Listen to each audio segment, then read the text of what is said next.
क्या आपके saving account में पैसे पड़े हैं और बैंक उसमें आपको इंटरेस्ट दे रहा है, तो क्या वो इंटरेस्ट पर आपको टैक्स देना पड़ेगा? अगर आप इसका आंसर नो समझते हैं तो ये आप बहुत बड़ी गलती कर रहे हैं।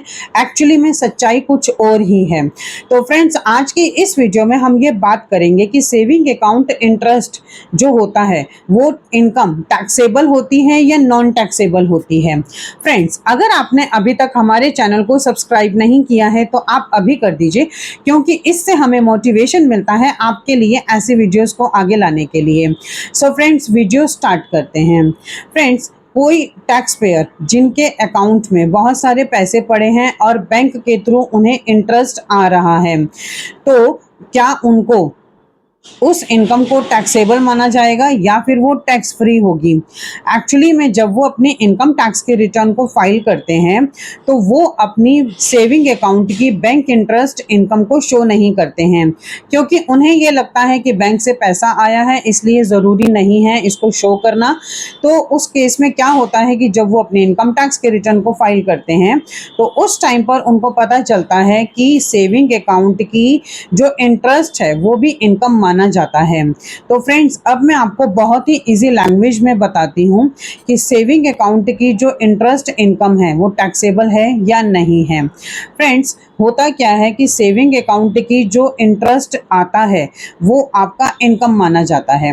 इनकम टैक्स एक्ट के अकॉर्डिंग सेविंग अकाउंट इंटरेस्ट की इनकम को आपकी अदर सोर्स इनकम माना जाता है। बट अगर आप इंडिविजुअल हैं या आप HUF हैं तो आप इनकम टैक्स एक्ट के सेक्शन 80 TTA के अंडर 10,000 रुपीज़ का सेविंग अकाउंट इंटरेस्ट इनकम का डिडक्शन आप क्लेम कर सकते हैं।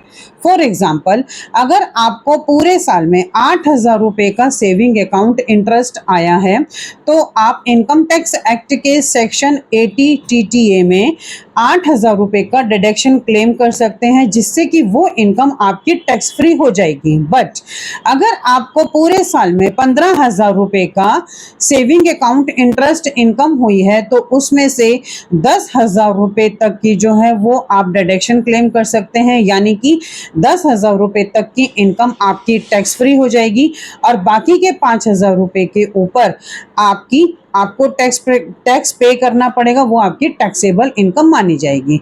बट अगर आप सीनियर सिटीजन हैं तो उस केस में आप इनकम टैक्स एक्ट के सेक्शन 80 TTB में सेविंग अकाउंट इंटरेस्ट में 50,000 रुपये तक का डिडक्शन क्लेम कर सकते हैं।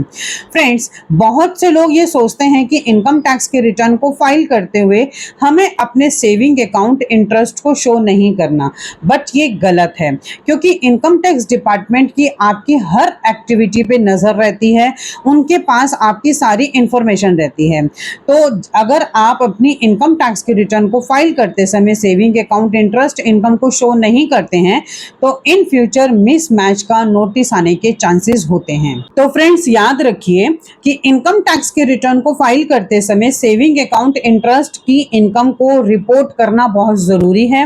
और जब भी आप अपने इनकम टैक्स के रिटर्न को फाइल करें तो इस बात का खास तौर पर ख्याल रखें कि इनकम टैक्स एक्ट के according saving account interest income को पूरी तरह से टैक्स फ्री नहीं बताया गया है। तो फ्रेंड्स, आई थिंक ये इंफॉर्मेशन आपके लिए काफ़ी यूजफुल होगी। इसी तरह की इंफॉर्मेटिव वीडियोस को कंटिन्यू देखने के लिए आप हमारे YouTube channel and WhatsApp channel Protex corporate solutions Vandana Raheja को सब्सक्राइब, लाइक एंड शेयर करना ना भूलें। और फ्रेंड्स, अगर आपको इस वीडियो से रिलेटेड कोई भी क्वेरीज होती हैं तो आप कमेंट सेक्शन में कमेंट कर सकते हैं। और फ्रेंड्स, साथ में आप मुझे ये बताइए कि आपके सेविंग अकाउंट में पूरे साल में कितनी इंटरेस्ट इनकम आती है, आप हमें कमेंट करके ज़रूर बताइए।